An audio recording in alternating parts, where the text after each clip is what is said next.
Good afternoon, Miss Jovelyn. Afternoon, ma'am. Okay, Miss Jovelyn, can you tell me about yourself? My name is Jubilin Bisar. I'm 24 years old. I have one daughter, 4 years old.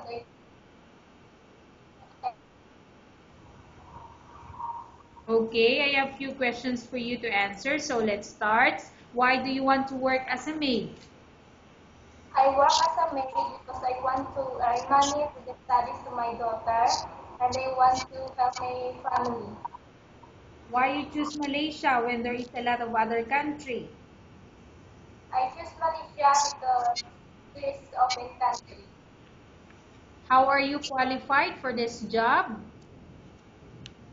I qualified for this job because I know it and I'm willing to learn more. May I know what is your education level is? I'm high school graduated. Okay. What is your recent working experience? I work at LCD and after that I work on Doctora Marivic Bureau. I am taking care of her daughter now. Okay. Have you worked abroad before? No? Do you have experience of taking care of baby? Yes, ma'am. And whose baby or children you are taking care of?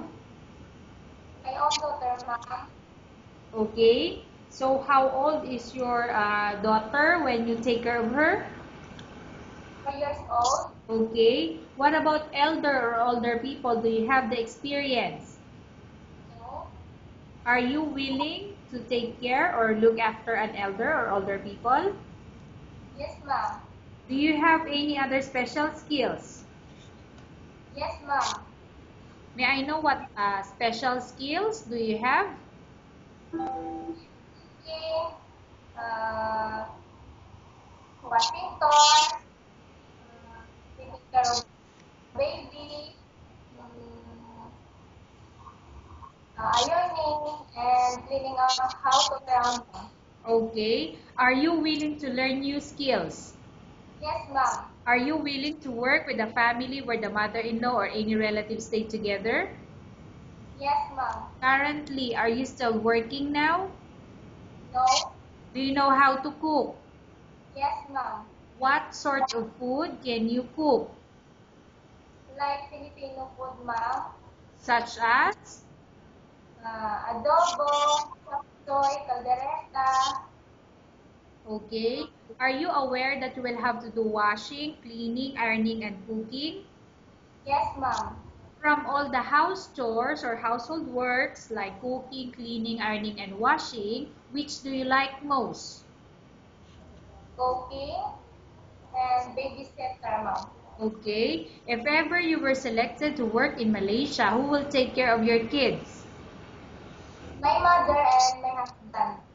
You are not allowed to use handphone during working hours. Yes, ma'am. You are only allowed to use handphone after you finish all the works and when going to bed. Yes, ma'am. You are strictly needed to surrender the handphone to your employer in the morning and your employer will return back to you once you're going to bed. Yes, ma'am. If ever your employer finds out that you're abusing your handphone and it's affected your work performance, your employer will confiscate your handphone and you're not allowed to hold it anymore. Instead, your employer will allow you to call to your family 3 times in a month. You're only allowed to bring normal phone and you're not allowed to bring smartphone. Are you agreed for the terms and condition? Yes, ma'am. I agree. Okay. Are you agree to the rules and regulation for the handphone? Yes, ma'am. How many years is the contract as you agreed and understand? 2 years contract, ma'am. Okay, can you describe for me your ethics or your attitude? I'm understanding, ma'am, hardworking, honest, and kind, ma'am. Okay, how can you assure to us that you will work hard in Malaysia? I'm not sure that because I do my best my work and I promise that I I don't give my employer a problem, ma'am. Okay, can you promise not to use the telephone without the permission of your employer? Yes, ma'am. Can you promise not to put on makeup or to dress properly while work? Yes, ma'am. Can you promise not to invite friends and relatives without the consent of your employer? Yes, ma'am. Can you promise not to ask for advance salary from your employer under any circumstances? Yes, ma'am. Do you really understand of the rules and regulation of the agency? Yes, ma'am. Do you pay any placement fee for you to come to Malaysia to work as a maid? No. Do you have any history of sickness, example breast cancer or any other illness? No, ma'am. Do you suffer from any skin diseases, allergy or physical defect? No. Have you suffered from any serious illness? No, ma'am. Do you smoke? No. Have you undergone any operation or surgery? No, ma'am. Are you medically fit? Yes, ma'am. Are you in any medication? No. Are you allergic with any food? No, ma'am. Are you prepared to work for the employer of any race? Yes, ma'am. Are you prepared to eat the type of food taken by your employer? Yes, ma'am. Are you afraid of being left alone in the house? No. Are you afraid of dogs or other pets? No, ma'am. Can you promise to work according to instruction from your employer? Yes, ma'am. Do you have any immediate family working in Malaysia? No, ma'am. Okay, Miss Jovelyn, we have finished our question section. Let's go to case study. I have a case study for you and I want you to answer me truthfully. Upon arrival in Malaysia within 6 months, if ever any of your family members pass away, what will you do?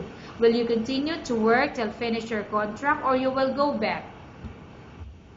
I prioritize my work and I finish my 4 years contract and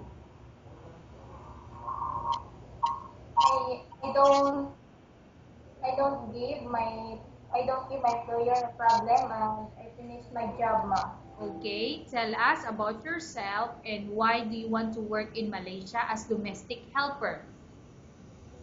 My name is Jubilin Bisar. I'm 4 years old. I have one daughter, 4 years old. I am from Iloilo City. I want to work in Malaysia because I want to earn money for my daughter and also I want to help my family. Okay, Miss Jovelyn, what do you want to tell to your employer who watching your video? Hi, ma'am. A pleasant good afternoon to you. My name is Jubilin Bisar. I'm 24 years old.